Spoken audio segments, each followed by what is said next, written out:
Chegamos agora ao último de nossos 4 programas.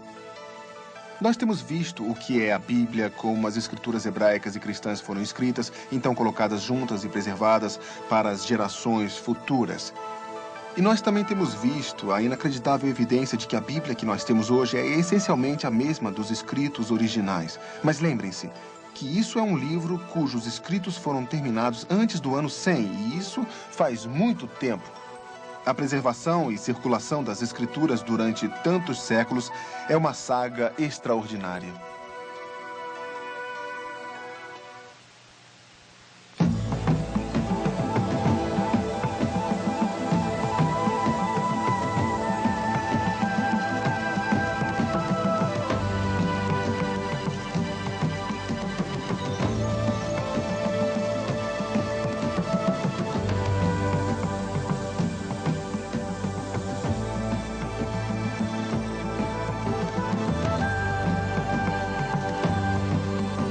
Numa distribuição Comev.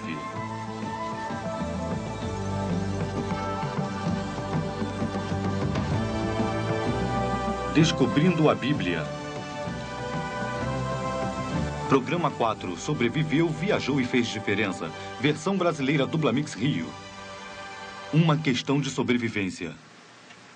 A Bíblia tem sobrevivido surpreendentemente apesar das terríveis tentativas de destruí-la. Em 167 d.C., um tirano louco e brutal, Antíoco Epifânio, governou sobre Israel. Ele determinou que fossem destruídas a identidade e a religião do povo judeu numa perseguição horrível e impiedosa. Ele ordenou que todas as cópias das escrituras judaicas fossem destruídas. Os livros da lei que eles encontravam rasgavam em pedaços e queimavam no fogo. Qualquer um que fosse encontrado possuindo o livro do pacto ou qualquer um que aderisse à lei era condenado à morte por decreto do rei. 1 Macabeus 1:56-57. O imperador Romeu Diocleciano instituiu a grande perseguição no ano 305 d.C. Ele tentou exterminar a igreja e decretou que cada manuscrito da Bíblia deveria ser confiscado e destruído. Ele tinha as palavras Extincto nomine Christianorum, o nome dos cristãos tem que ser destruído, colocadas sob as cinzas de cópias da Bíblia. Mas as escrituras sobreviveram a Diocleciano e Antíoco e a outros legisladores que tentaram destruir a Bíblia. A Bíblia em várias formas. Outros obstáculos também separaram a Bíblia das pessoas, incluindo analfabetismo, língua e barreiras culturais. A igreja da Idade Média se estendeu a diversos povos que falavam várias línguas diferentes. Então, as escrituras foram ensinadas de várias formas diferentes. A palavra escrita ainda era básica e os monastérios cuidadosamente continuavam a copiar e preservar a Bíblia. Eles fizeram algumas cópias belas e magníficas, refletindo a reverência dos monges de acordo com a Bíblia. Mas isto era pouco para alimentar as almas das pessoas comuns. Isso aconteceu antes do advento da imprensa, então cada cópia tinha que ser feita à mão. Uma única cópia da Bíblia poderia levar um ano todo para ser escrita. Mas mesmo que a Bíblia estivesse disponível, a maior parte da população não poderia lê-la. Por exemplo, no século XIV e XV na Europa, apenas 10% da população podia ler, e apenas 2% podia ler efetivamente.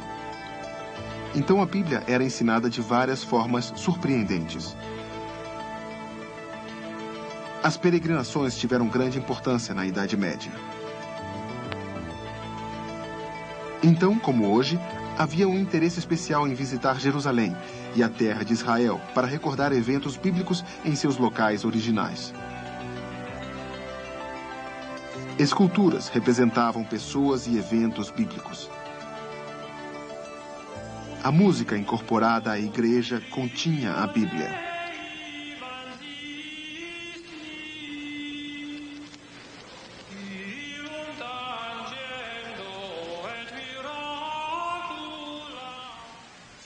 A arquitetura da igreja com esculturas e desenhos de temas bíblicos. Vitrais nas igrejas rodeavam as paróquias com histórias bíblicas. Grandes artistas, durante muito tempo de suas vidas, pintaram apenas temas bíblicos. Peças nos cultos da igreja medieval na Europa contavam histórias da Bíblia. Aqui, os anjos encontram as mulheres no túmulo de Cristo e a história da ressurreição é contada. Às vezes, várias peças podiam ser encenadas em apenas um dia na capela da igreja. As peças cresceram em popularidade e saíram para as praças do mercado. Vocês veem o barco pronto para a história de Jonas. As peças podiam durar 3 dias. Também haviam peças enigmáticas, com um cortejo de carroças que passavam por cada cidade. Aqui, Adão e Eva são expulsos do Jardim do Éden. Aqui, Davi enfrenta Golias. Então, mesmo em períodos e lugares de analfabetismo, a Bíblia era imaginativamente dada ao povo, utilizando múltiplas formas de arte. Mas com o passar do tempo, a igreja, em muitos sentidos, tinha uma influência civilizadora e espiritual. Ela mesma foi atingida pelo poder e riqueza. A corrupção cresceu. A superstição infectou e distorceu o evangelho. As escrituras foram misturadas com a tradição acumulada, que eram conflitantes com seus ensinamentos, mas continuamente emergiam os esforços da reforma dentro da igreja. Martinho Lutero.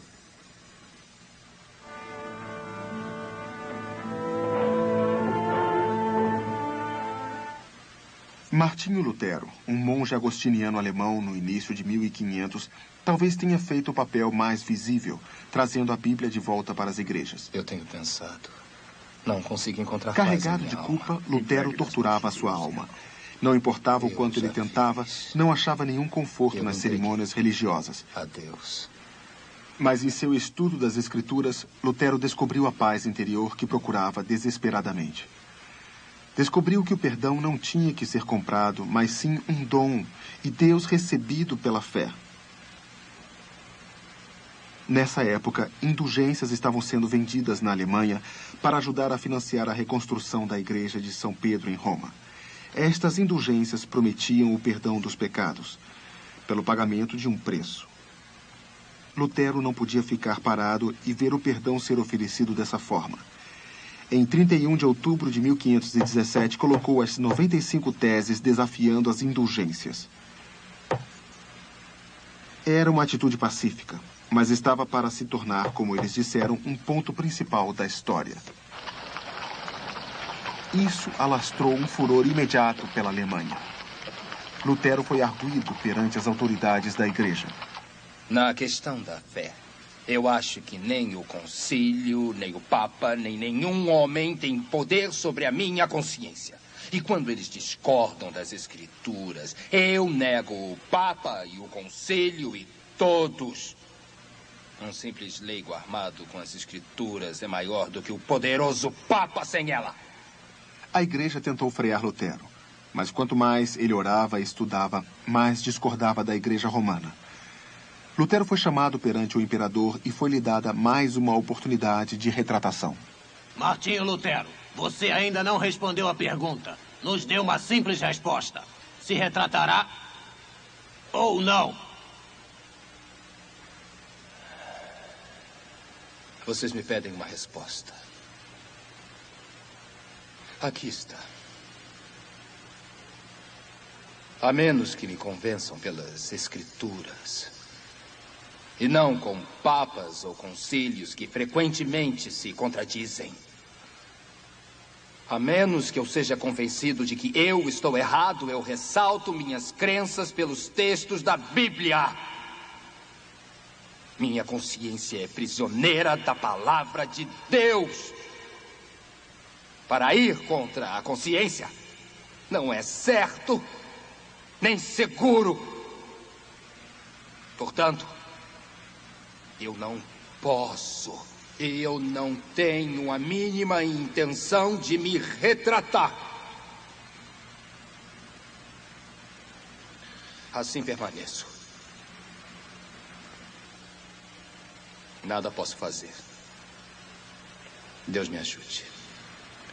Amém. A palavra se espalha.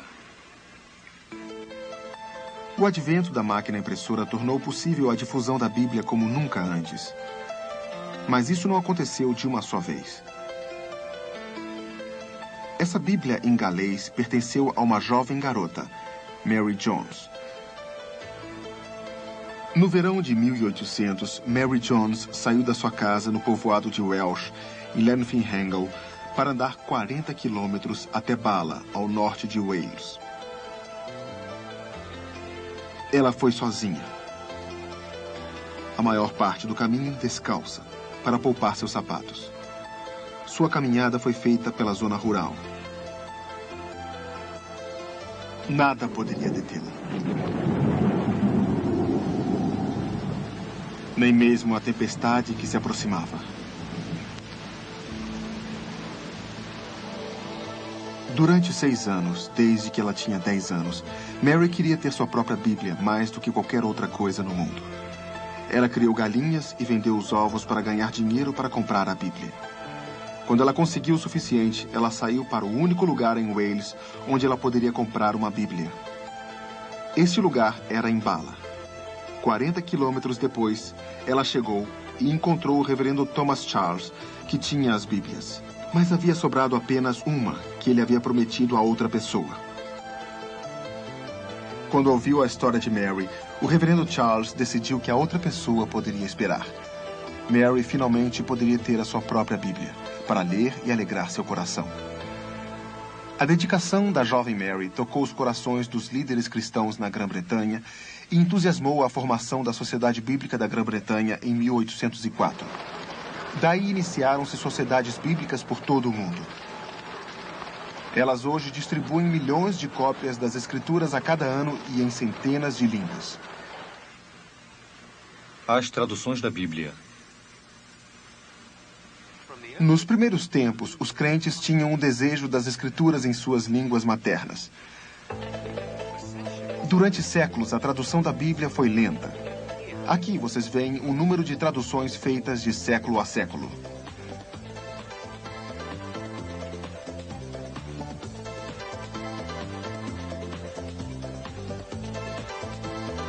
Mas agora, olhem o que tem acontecido nos últimos 200 anos. Existem partes da Bíblia em cerca de 2.000 línguas. Hoje é previsto